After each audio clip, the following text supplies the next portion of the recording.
আকর্ষণীয় barrage race আমরা দেখতে পাচ্ছি যাত্রীদেরকে চামচের মধ্যে গুলি নিয়ে অতি সুন্দরবনে এগিয়ে চলেছে সমাপ্তি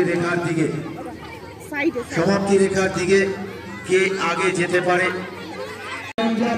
অনুষ্ঠিত হবে এবং শর্টপাট অনুষ্ঠিত হবে 17 ইয়ার্স বয়স গ্রুপের শর্টপাট।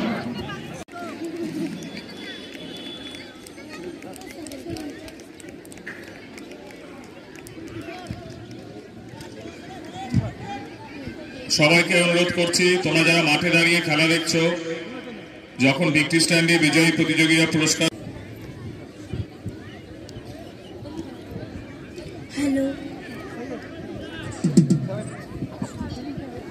খেললে কিন্তু চর্চা আছে আমার আগে।